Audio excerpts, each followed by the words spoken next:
What's up, fam? Mr. Broke Capitalist coming at you. And as you can see on the screen, we're going to be talking about ChatGPT today, amongst other things. I've been having a great time debating with this conversational chatbot, I guess. And if you're looking at me, you probably are aware that the responses typically lean left. I'm not going to go into all the stuff I've been talking about with this ChatGPT, but it concerned me to the point where I had to go to OpenAI.com, I guess is the company. Well, OpenAI is the company. I went to their website, and they're addressing the bias in the political responses. I don't know. I mean, I'm in San Francisco Bay Area. I've worked and recruited some of these tech engineers that are responsible for all this machine learning code that's being put into these systems. And my concern is twofold. One is just the nature, my experience with younger programmers. When I say younger, I mean those like right out of college, so 25, 26, under 30, right? If I was looking for you, you're a brilliant coder. And there's some pride in that. And if you were a bit arrogant, wouldn't be surprised, not that you were arrogant towards me, but there's a great value in your skill set. So you carry yourself a certain way and you believe that a lot of the things you believe are correct. So you have people like that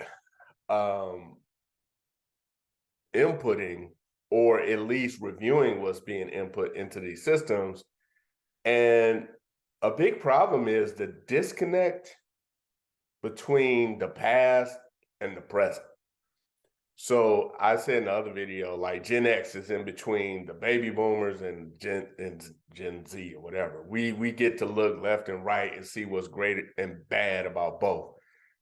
But it's very few baby boomers programming these chat boxes that will eventually lead to general artificial intelligence, right?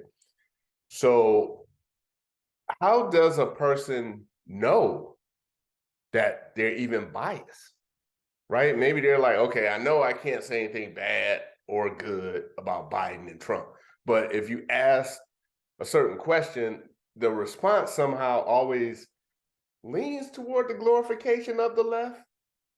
So again, that's a rabbit hole I don't have time to go down, but you can do this on your own. And if you haven't used this, I'll just show you what it's generally used for. Let's say, or some of its capabilities, I should say. What's a good name?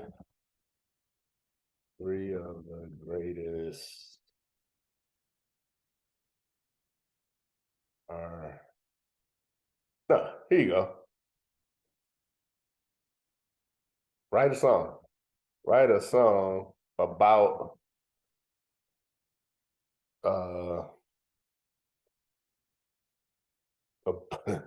about the Easter Bunny as if Biggie Smalls wrote it. Oh man, I gotta log back in. Hold on.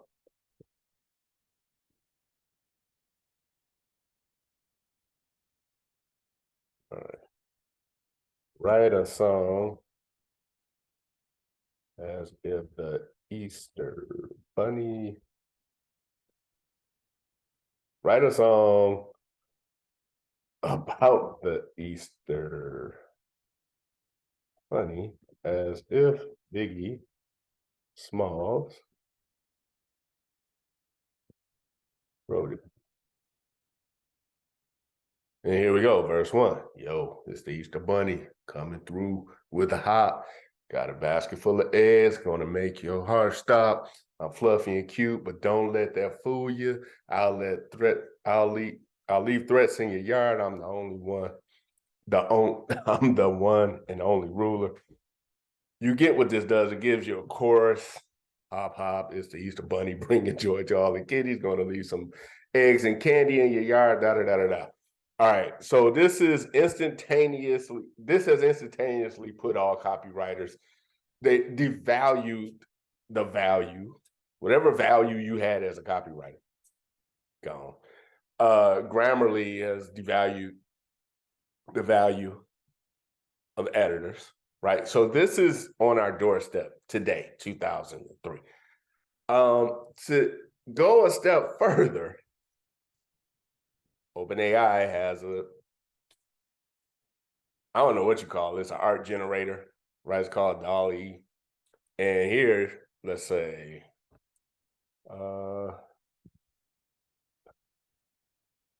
draw a photo realistic portrait of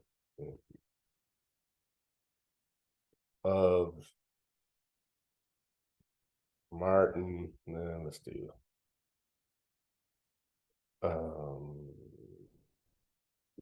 President Joe Biden. Give it a few seconds. Okay. Current presidents probably can't do it. Let's see. George Washington.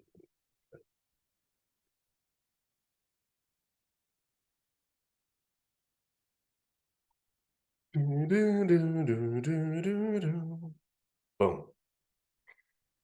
And you say, oh, he just picked that up off the internet. Draw a photorealistic portrait of George Washington standing next to a blue fox.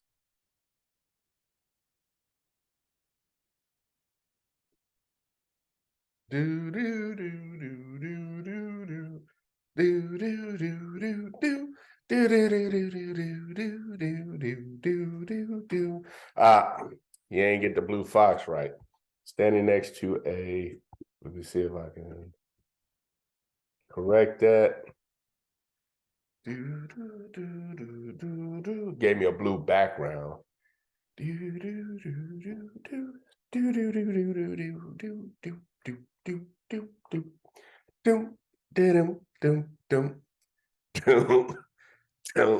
I don't know what this is. Okay, maybe I have to start all over.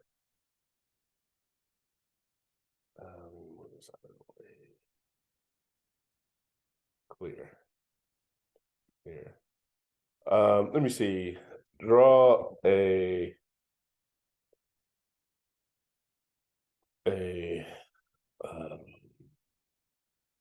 picture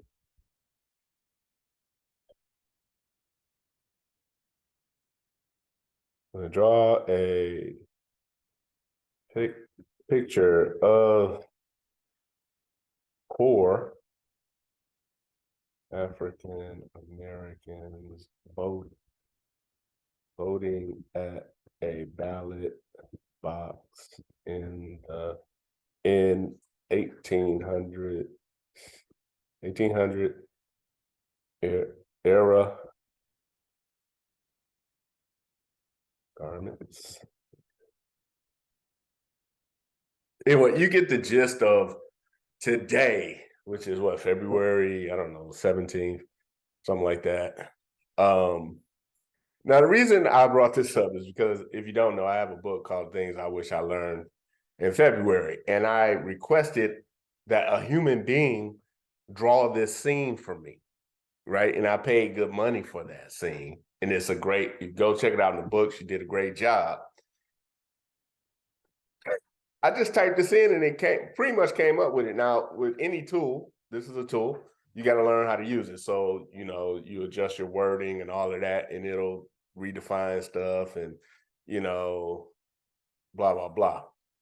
So I'm saying all this to say, this is in 2000, you may have heard me say this before. In 2013, I came across this Time magazine special edition book talking about the future of technology and all this stuff.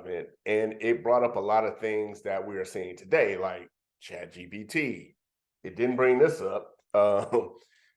And how it may eliminate and will likely eliminate a lot of jobs. So, today, you're probably not going to get that call that your job has been eliminated because of chatgpt.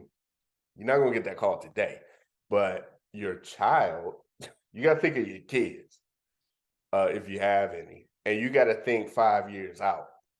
Now, ChatGPT today, its parameters, it goes through about 175 billion parameters per answer. So you ask it a question, it can search up to about 175 billion parameters. ChatGPT 4, which will probably be out in a year, probably, is estimated those parameters will hit 1 trillion. Now, ChatGPT is not connected to voice. So I don't know, 6 months down the line, a year later, you'll be able to talk to ChatGPT. There's already, I just showed you with DALL-E, you type in a request for a photo and it spits out a photo or a picture or whatever. There's a company that does video. I want a video of a cat walking on water. Here's a video. So I envision a future where, like myself, I write books, right? Pretty good books according to the awards. So you guys go check them out. They're at thebrokecapitalist.com. You can get them, or you just go to Amazon. Well, now I can just take my book, read it out, and have this AI create a movie for me. That's what I see in the future. And what does that do? That kills Hollywood. That would just kill Hollywood, dude. I mean, so if your child is an aspiring actress or actor, you got to keep those things in mind. So this is kind of a public service announcement, so to speak, just to let you guys know what's up. This isn't the forefront of technology. This is here today. And next year, I mean, this is going to, I call it the tsunami of technology. And if you guys know who the Unabomber was, I'm one of the, I don't know, many or few who read his manifesto. And listen, that dude was crazy, or is crazy, he's still alive. But he was right on a lot of stuff. I mean, the dude predicted Uber back in the 80s. Like, he did everything. He described that company all the way down so much that all he was missing was the name Uber. So he was right about a lot of stuff and wrong about his executions, his solutions, I should say, to a potential problem. This wave, this tsunami of technology is going to catch a lot of people off guard. And what you can't stop it. There's no technology that's ever just stopped. Oh, we're not using the light. We're not going to use electricity. That it's just not going to happen. So the best thing you can do is prepare for it. And to let you know how fast we're moving, here's just a thought experiment. Say you were born in 1701, and you lived to the ripe old age of 80. So when you died in 1781, from the time you were born to the time you died, what changed as far as technology is concerned? You were born in the dark. You went to sleep in the dark. You worked while the sun was up, most likely on a farm. You stopped working when the sun went down. You went and gathered your own food. You were responsible for your own food, your own family. And if you were in America, you're responsible for yourself as far as protection, because there was no big federal government or police state to help you in times of need, basically. So nothing really changed. So let's go to 1800 to 1880. What changed in 80 years? The cotton gin. That's probably the most, I believe we had the telegraph, but, and was electricity discovered by then? I believe so. Yeah. So that change was significant. It allowed people to work longer or write at night as opposed to not being able to do that. You had other technological benefits, but they came far and few between. And then In the early 1900s, everything just kind of exploded. We get the car, we get radio, TV, phones, the record player, all that stuff. So, well, going back to the 1700s, I don't know when the printing press was made. I can't remember offhand, but that was one of the biggest technological advancements in human history. And it took decades, if not centuries, before the average person could benefit from that, right? Now, today, we get something like ChatGPT. You looking at this online, you don't have to wait 10 years to go get it. You could just click off of this video, don't do that, and go to ChatGPT yourself. It's free for everybody who has an internet connection. So this stuff is moving so fast, it can be scary. So, but what I want you to do is not be scared, but just try and figure out a way to embrace this, get in front of it, and like a surfer, ride that wave. Because if you don't ride that wave, you're just gonna get swept through that tsunami. You'll be swept up in that wave, and it's over for you. Yeah, so that's the service announcement. Catch me today with the fellas over in the Hangout at RTD, Rethinking the Dollar. And I'll leave a link to that after the show. So if you catch this before the show, just look out for the show. And then if you can't find the show, come back to the video and there'll be a link to that video in the description below. And with that, I hope you guys are doing well. Hope you learned something. Please like, share, and subscribe, and I'll see you later. Peace. I'm out.